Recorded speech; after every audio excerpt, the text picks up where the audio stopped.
कि भारतीय जनता पार्टी ना नीतीश कुमार जी के सत्ता हस्तांतरित तेजस्वी यादव के कर देवे के चाहिए कि नीतीश के कुर्सी के दावेदारी केकर हुई, भारतीय जनता पार्टी के या फिर तेजस्वी यादव के। तेज प्रताप ध्यान भटकावत कारण कि वो राजनीतिक रूप से उनका के वो दिहल गई बा कि जना से वो कहीं ना कहीं लोग के ध्यान उन्हें ले जा सके और बीच में नीतीश कुमार और तेजस्वी यादव आपस में गुटुरगु कर ले। यानी कि बिहार में पलायन अभी लगातार जारी बा, रोजगार स्थिति ठीक नहीं है, महंगाई लगातार बढ़ जाता और बिहार पिछड़ जाता।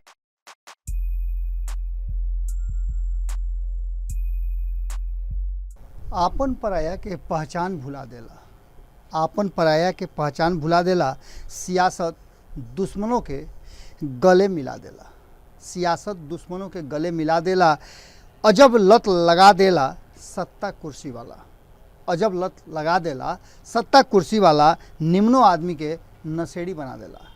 गोड़ लागत नहीं हेरा से अभिनंदन बार वालों के अपना कार्यक्रम जना के नाम है खूटा टोक के। लगातार बिहार के राजनीति में पल पल कुछ बदलाव हो रहा बड़ो और ये बदलाव कहीं ना कहीं रुआ पर असर जरूर डाली। कारण कि जब राजनीति में जब सत्ता में कुछ ना कुछ उखाड़ कबार हुई, उठा पटक हुई तो रुआ पर असर जरूर हुई। एकरा साथ साथ सत्ता के लेकर के जौन आपाधापी रस्सा कसी चल रहा बा ओकरा में के केकरा पर भारी पड़ी इहो बात कहल बड़ा जल्दबाजी बड़ुए। कारण कि पल पल स्थिति बदल रहा बा, पल पल हिसाब किताब बदल रहा बा और ये बदलाव में बहुत कुछ ऐसा बा जौना के रुआ के बतावल जरूरी बा। रुआ देख रहा बानी कि भारतीय जनता पार्टी और नीतीश कुमार के बीच में जो संबंध बा उस संबंध के लेकर के लगातार कई तरह के बात सामने आ रहा बा। अब तो नीतीश कुमार के साथ खड़ा जीतन राम मांझी भी जो बात कहता रहे वो बात सुन करके रुआ कान भरोसा ना करी, लेकिन ये सच्चाई बा। रुआ देख लो कब कि भारत लाइव पर आज जब हम बात कहनी है कि अगर नीतीश कुमार के मुख्यमंत्री के कुर्सी से हटा करके भारतीय जनता पार्टी आपन मुख्यमंत्री बनाई तो जीतन राम मांझी के एकरा संगे रही है, तो उनका सीधे कहना रहे कि एनडीए के जो फैसला हुई फैसला मानने बा। एकरा ठीक पहले रुआ लोग के पता बा कि जना तरीका से मुकेश सहनी के साथ पूरा मजबूती के साथ जीतन राम मांझी खड़ा रहन और हुल देते रहन भारतीय जनता पार्टी के। आज वो स्थिति बदल गई बा और बदलला स्थिति में कहीं ना कहीं एक बात तो साफ नजर आ रहा बा कि ये पूरे विषय पर जौना तरीका से जीतन राम मांझी कह रहा बाड़े ऐसे नीतीश कुमार के टीम के झटका जरूर लगी और नीतीश कुमार के टीम पूरी तरह से तैयार और मजबूत गठबंधन बना के गठजोड़ बना करके तैयार बा। लेकिन ये सब बात में जौन राष्ट्रीय जनता दल के तरफ से बात आ रहा बा, जौन कांग्रेस के तरफ से बात आ रहा बा, जौन पप्पू यादव कह रहा बा, चिराग पासवान कह रहा बाड़े, एकरा अलावे और भी जौन क्षेत्रीय दल कह रहा बाड़े और खास करके जौन राजनीतिक जोड़ घटाव रहा कहल जात रहा कि जातीय समीकरण के आधार पर बिहार में वोट होला, चुनाव होला, बहुत कुछ होला, ये सब बात के लेकर के बहुत कुछ बदल गई। बोचहा चुनाव में रुआ देखनी कि कौना तरीका से सारा जातीय बंधन टूट गई और सवर्ण समाज से उठ करके भूमिहार समाज तेजस्वी यादव के साथ खड़ा नजर आई और उनका खातिर वोट मांगलस। ये बदलत बिहार के को नया तस्वीर है और एकरा के लेकर के राजद काफ़ी उत्साहित बा। ओजे भारतीय जनता पार्टी के फेफरी पड़ल बा। अब इस सारा बात जौना तरीका से चल रहा बा वो इशारा कर रहा बा कि राज्य में बहुत कुछ बदलाव होखे वाला बा। एकरा में कुछ ऐसा चीज़ बा जौना के लेकर के लगातार, हालांकि इनमें और भी बहुत सारा बात बा जहां एक तरफ नीतीश कुमार के से सीएम कुर्सी छीने खातिर लगातार बात चर्चा चल रहा बा। तेजस्वी यादव भाजपा में होड़ लाग गई बा कि नीतीश कुमार से कुर्सी के ली, भारतीय जनता पार्टी ली कि तेजस्वी यादव कुर्सी पर अपन खूंटा गड़ी है।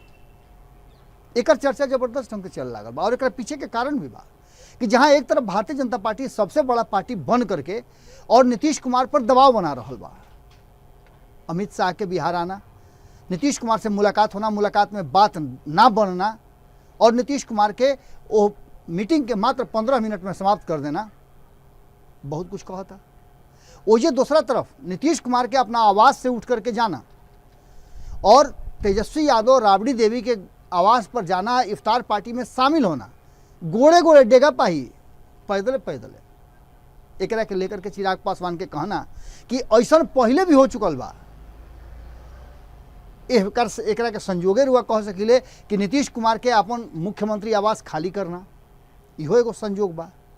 और संजोग असही ना होके संजोग के ले आवे खातिर स्थिति पैदा कइल जाला, मन में ओकरा खातिर विचार कइल जाला और तब जाकर के संजोग परिणाम में बदलेला। बिल्कुल यही तरीका से जो भारतीय जनता पार्टी जितना भी बात कर रहल बा ओकरा के नीतीश कुमार के टीम निरस्त कर देता और नीतीश कुमार जितना भी बात कहता ओकरा के भारतीय जनता पार्टी निरस्त कर देता। रुआ याद हुई कि हाल फिलहाल में नीतीश कुमार जी भारतीय जनता पार्टी से अलग पेगासस मामला में खड़ा हो गई रहन। ओकर जवाब भारतीय जनता पार्टी नीतीश कुमार के दिलस कि नीतीश कुमार के जो दूगो डिमांड रहे, एगो जातीय जनगणना वाला और दूसर का बिहार के विशेष राज्य के दर्जा देवे वाला, ये दोनों के निरस्त कर दिलस। और दोनों के निरस्त कैला के बाद नीतीश कुमार फुक्का के फुक्का हो गई। एक बाद चर्चा चल लागल कि नीतीश कुमार जी के कहीं ना कहीं भारतीय जनता पार्टी उनका कुर्सी से हटा करके कुछ अलग सोच रहा बा। एकरा में भी जब ये चर्चा बहुत तेजी से चले लागल और एकर असर नजर आवे लागल, नीतीश कुमार जी के चेहरा पर भाव आवे लागल और उनका पार्टी के भीतर भी खलबली मच गई, तब तक एगो नया परिणाम आ गई। बोचहा में भारतीय जनता पार्टी हार गई। सारा दम खम दल बल शक्ति खूब लगौला के बावजूद ओजा तेजस्वी यादव के जीत हो गई और जीत में खुशी तेजस्वी यादव से ज़्यादा दूसरे मनावत रुए। एक तरफ जो देखले होकर कि मिठाई बांटत रुआ भेटा गई मुकेश सहनी, दूसरा तरफ भीतरे भीतर मन में लड्डू फूटत रहे जनता दल यूनाइटेड के नेता लोग के। खास करके अगर उपेंद्र कुशवाहा के बात करें तो उपेंद्र कुशवाहा तो सीधे अंगुरी दिखा दिले बड़े, धीरा दिले बड़े भारतीय जनता पार्टी के कि मनमानी ये चले वाला नहीं खे। नीतीश कुमार जी के बिहार के जनता मुख्यमंत्री के कुर्सी सौंपले बा और नीतीश कुमार जी ही रही हैं। नीतीश कुमार जी के हिलावे डोलावे के केहू के शक्ति नहीं के और ई केहू के कृपा पर नहीं खन। अब ये बात के जवाब चिराग पासवान दे रहा बड़े। भारतीय जनता पार्टी अभी चुप बा, तब तक चिराग पासवान फिर से सामने आ गई और चिराग पासवान ये बात कहता रहे कि नीतीश कुमार तो गई ले। अब उनका भी ये सूत्र कहाँ से आई? साफ तरीका से चिराग पासवान के कहना बा कि नीतीश कुमार के दिन पूरा हो गई बा और जेकरा बल पर, जेकरा हुप पर, जेकरा शक्ति पर, जेकरा आंकड़ा पर बिहार में मुख्यमंत्री के कुर्सी पर 2020 के चुनाव के बाद बैठल बाड़े, वो अगर हाथ घींच ली तो का हुई?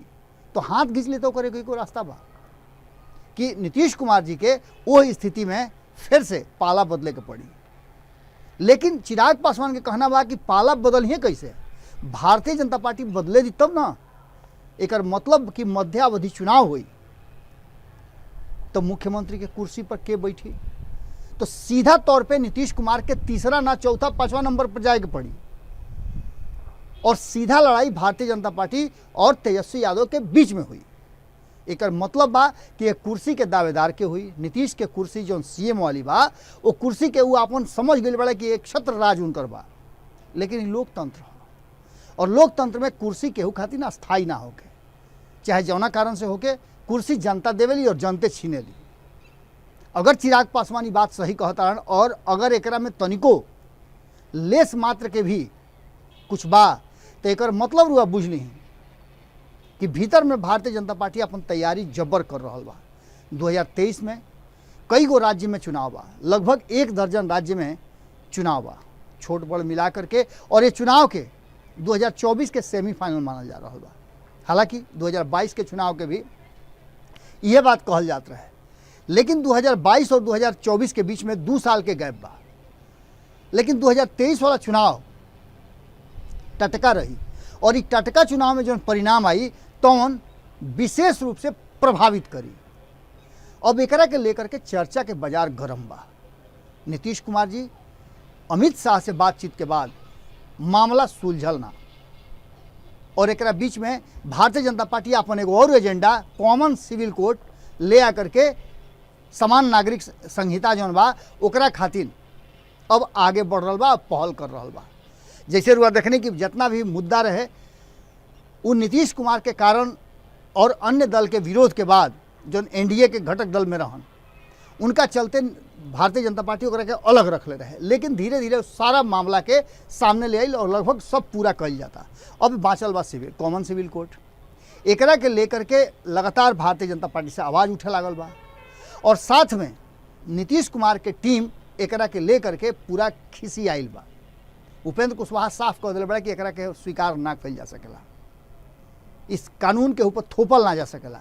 लेकिन ये सब के बीच में नीतीश कुमार जी और अमित शाह के बीच में जो बातचीत भइल हा, वो बातचीत सही जगह पर सही दिशा में ना पहुँचल। एकरा खातिर नीतीश कुमार जी दिल्ली यात्रा के प्लान बना ले बड़े और कहल जा रहा बा कि नीतीश कुमार की दिल्ली यात्रा कहीं ना कहीं बिहार के मुद्दा पर फैसला करे वाला अंतिम मुद्दा हुई।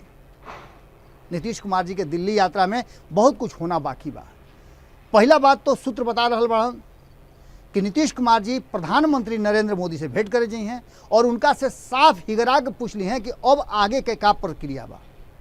जौन तरीका चल रहा बा, जौन तरीका से नीतीश कुमार जी के लगातार उनके गठबंधन के नेता, भारतीय जनता पार्टी के कई गो नेता, उनका मंत्रिमंडल के कई गो मंत्री उनका पर लगातार हमला कर रहा बड़े, ऊंच नीच बतिया रहा बड़े, वो रुकी है कि ना रुकी है। अगर ना रुकी है तो नीतीश कुमार जी ओकरा खातिर अलग से फैसला लेवे खातिर तैयार बड़े। दूसर का सबसे महत्वपूर्ण बात बा कि अगर नरेंद्र मोदी से उनकर बातचीत सही दिशा में नहीं जात, जैसन कि नजर आयल कि अमित शाह से बातचीत के बाद बहुत कुछ बात ऐसा खुल के सामने ना आई।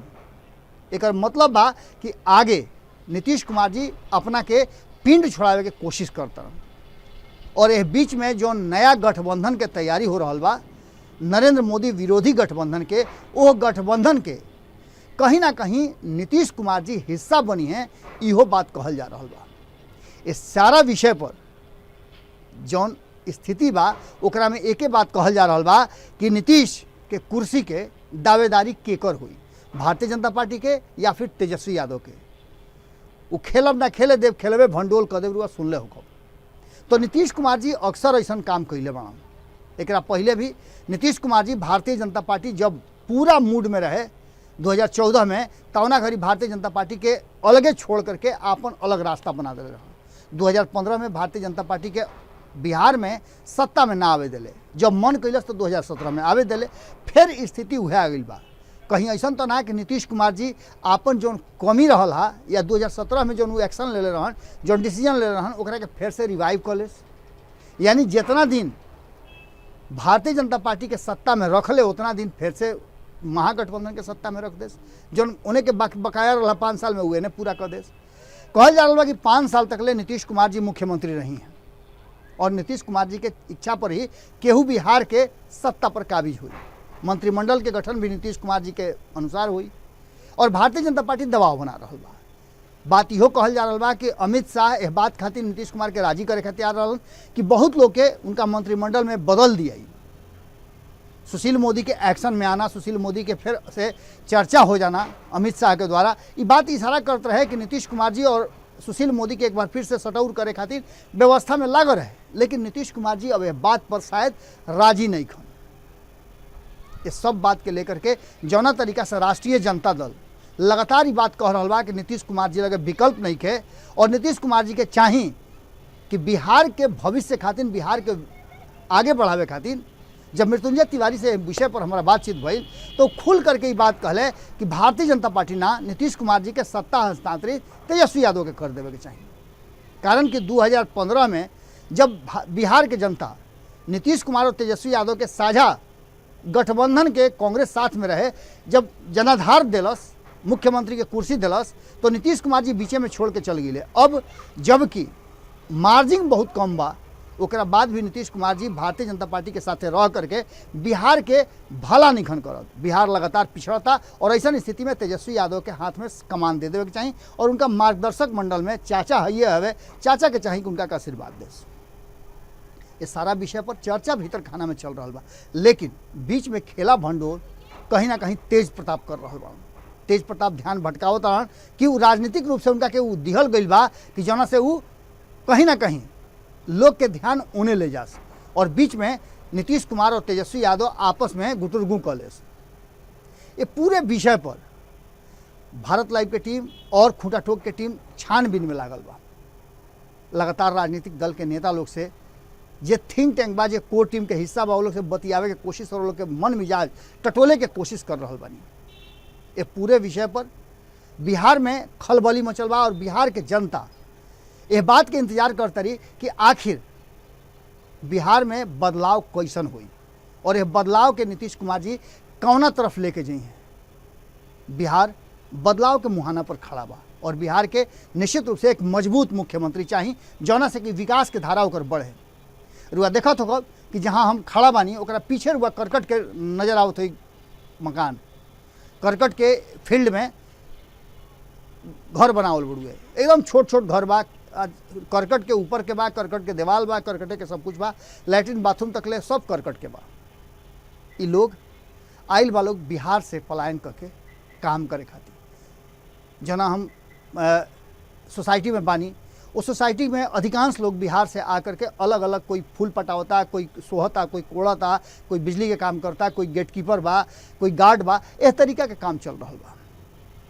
यानी कि बिहार में पलायन अभी लगातार जारी बा, रोजगार स्थिति ठीक नहीं है, महंगाई लगातार बढ़ल जाता और बिहार पिछड़ल जाता।